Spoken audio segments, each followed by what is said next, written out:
Good morning, everybody, man. Happy Thanksgiving. I hope you have a good holiday.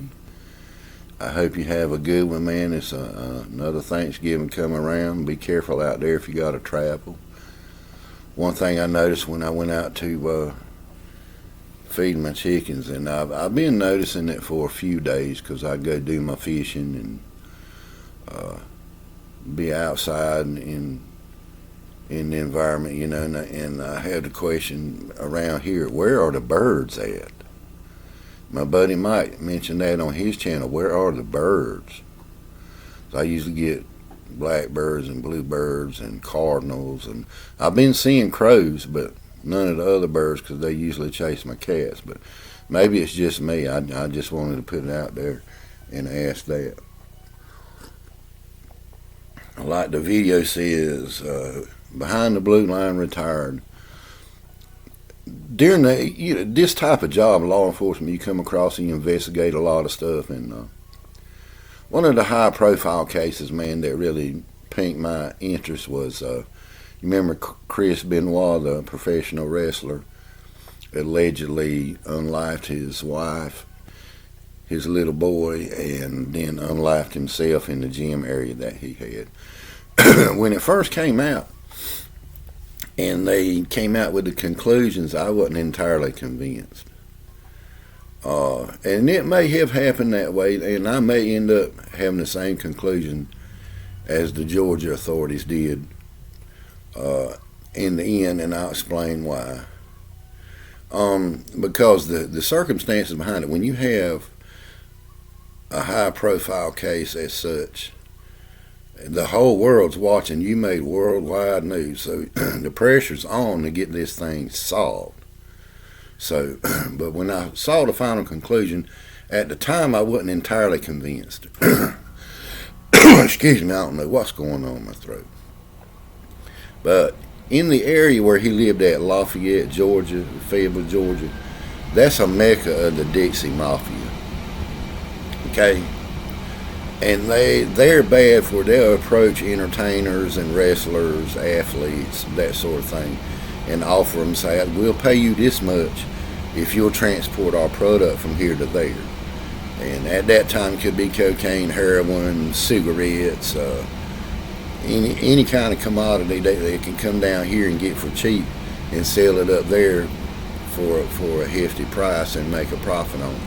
And sometimes if you denied that, there could be threats or that sort of thing, because Chris, some of his friends have stated that they'd be in the car on the way to a match, there'd be 3 or 4 to a car, and Chris would say, hey man, they're after me, I'm being followed. But he would never elaborate on who they were. So I wanted to get that out there. He wouldn't say who's they. That he would walk around saying, I'm being followed. And when you have such a high-profile case, and it's easy just to overlook stuff because you want to get it solved and get it off your back. Hey, this is what happened. And I've had occasions where we had cases where we had to go back and find out it was truly a homicide, if you will, other than DOA or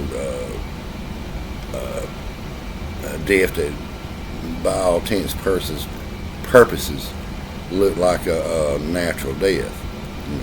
And on this one, yeah, he had some brain damage when they done the autopsy from years of concussions and all that sort of thing. And yeah, it can affect your state of mind and your decisions and phobias and all of that. Yes, it can do that. I can agree to that. It can do that. But I kind of saw it the way Vince McMahon did, where, if your brain is that damaged, how can you function,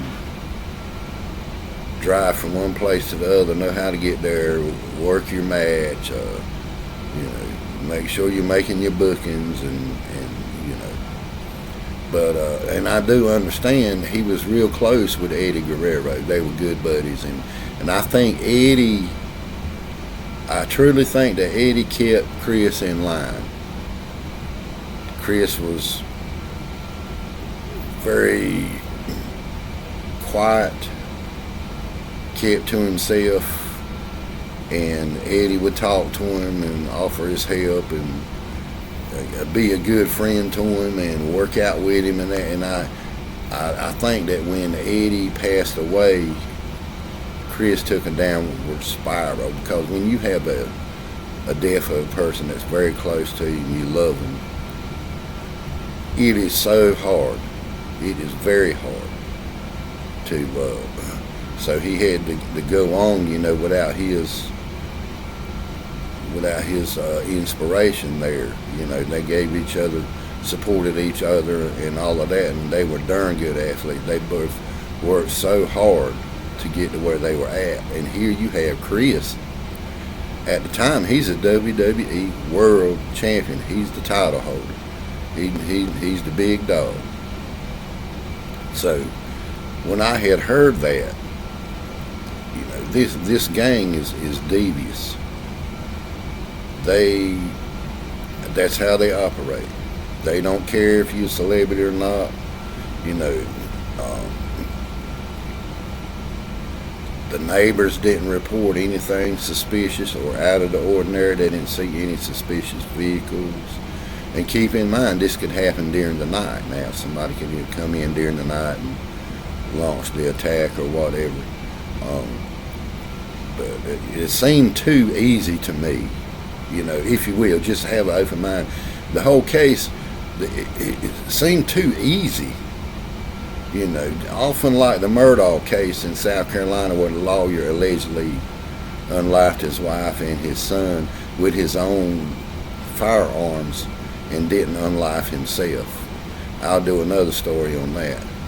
But looking at it from the outside in, it looked too easy, too clean, if you will, because if he allegedly done what they said he'd done, the scene would be in disarray a little bit. If the scene was too clean, if he allegedly done to his son and to his wife like that, and he was intending on unlifing himself, he wouldn't take the time to clean up and do all of these things. And this is me now, this is my opinion at the start when I saw their conclusion.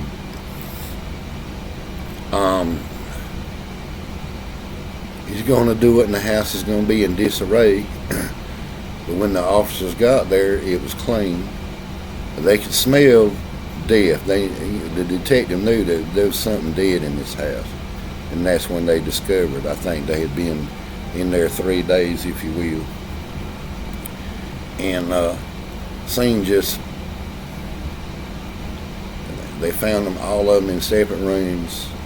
And Chris was found with a weight cable in his weight room wrapped around his neck, and his arms hanging down. So I'm telling you, these people, especially like, could be cartels or the Dixie Mafia. If you had some, because these guys are tied with lawyers, judges, doctors, and they found a whole supply of steroids in his house. I'm just saying this, he could have been selling steroids for him on the side. That's allegation. I'm not accusing the man of this and that and the other, but it could be for his own personal use. I'm just saying possibilities. But if this crowd wants their money, they don't get their money, they're going to take you out. They've took judges out before, and doctors. And that's a fact. That's on file. If I had actual cases, I'll bring it to you and show you. But I know there's one high-profile judge that they took care of. But going back to when they did the study on his brain, he had such damage. It's a possibility he could have done it if he's not in the right state of mind. It's just so weird, all these things. all in one. Yeah, he could have done it, but he was the type of person, he loved his son and his wife. Why would he go as far to unlife his little boy like that? Maybe they found some things in there that pointed toward that. I don't know. I have not seen it. But things ain't always as they seem when you first glance at it, because all we see as a public is, yeah, authorities say he unlifed his wife and son and then unlifed himself. That's all we're getting. We don't see no evidence. We don't see, but that's them. Maybe they had to create evidence. But me doing some investigations in the past, it just seemed too easy. Just seemed too easy to me. He had the world in his hands. He was the world champion. He had it going on. He was saying somebody was after him. A few days before that happened, he would make strange phone calls. And, to side with the authorities, the only thing that puts that there that I can agree with is that he called his buddy Guerrero. Was it Hector Guerrero? It was the brother of Eddie. And he said, look, the dogs are enclosed in the cage. And he said, why would he tell me about his dogs? What's the dogs got to do with anything? Because he called and said they both got stomach viruses or food poisoning or something, and I'm going to watch them. I can't make the show. And this is unheard of. He never missed a show. I mean, he loved his job that well that he made the show. He never missed a show. So could there be something bad going on there? Somebody holding him, saying you call him, tell him you ain't gonna be there, or had he already done what he was accused of and thinking of excuses and trying to find a way to duck and dodge? I don't know. It just seemed too easy and too clean. And these people can come in there and stage up something.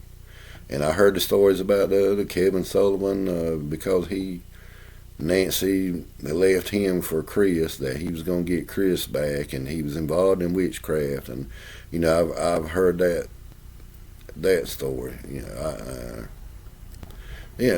Anything's a possibility, but I mean, I didn't believe that. It's possible, but I didn't believe it. That's, I don't want to come up with a lot of conspiracies. I'm just saying, as an investigator, we always like to look at everything. Anything and everything, even if it's high profile. Don't rush it. Take your time and get it solved. Okay? Take your time and get it solved. They did this within a period of 24 hours, come up with that conclusion. And my 2 cents worth is, guys, man, I just thought there's more to it than just that. There's something,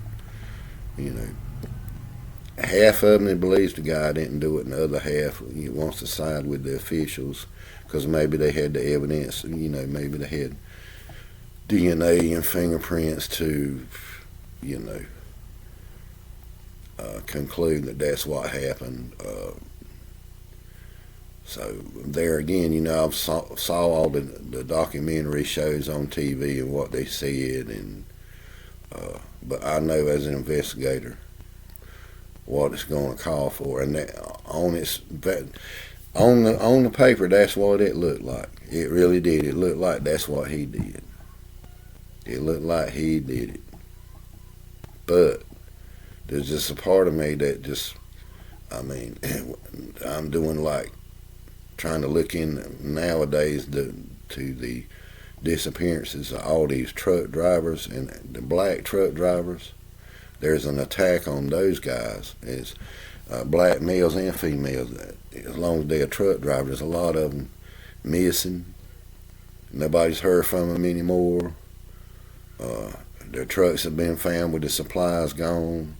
That's a underground piracy right there. That's a interstate piracy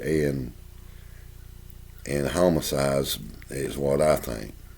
That's why nobody's heard from them anymore. So they're that bad out there where they do things to people. They don't care if you a celebrity or not. But I just wanted to talk about that for a little bit because it seemed, once again, I know I sound like a broken record. It seemed too easy, too clean, like there was a stage set up or something. Just too easy, too clean, and a lot of unanswered questions that we'll never know. And the whole time, his name has been banished from the industry and kind of looked down upon. And it would be a sad thing if it was found and discovered that he really did not do this stuff, that he was really unlifed by a bigger deal, because those Dixie Mafia people are rough people. They're very rough. So they were tied in with Buford Pussler. He was the walking tall sheriff that they made movies about. That's the organization that he was trying to fight off all the time, allegedly. So, but I'm gonna do one on the Murtaugh case because I wasn't truly convinced at the conclusion on that at the start. I know he had a lot of issues, but that just appeared to be that was weird to me for an attorney to know what they're going to look for. And I know he knew how to hide stuff because he would know what they would look for, but still, something's very weird about that too. So, but anyway, man, y'all have a happy Thanksgiving, man, and let me know in the comments what you think because I love my pro wrestling. I'm not trying to be a defense attorney, but that whole story it was just something weird about it. Maybe he did it. It's possible that they came to the right conclusion, but still, there's something very weird about it. Very, very weird. To me as an investigator. But y'all have a good one, man. If you like what you see and hear, hit like and subscribe. Happy Thanksgiving.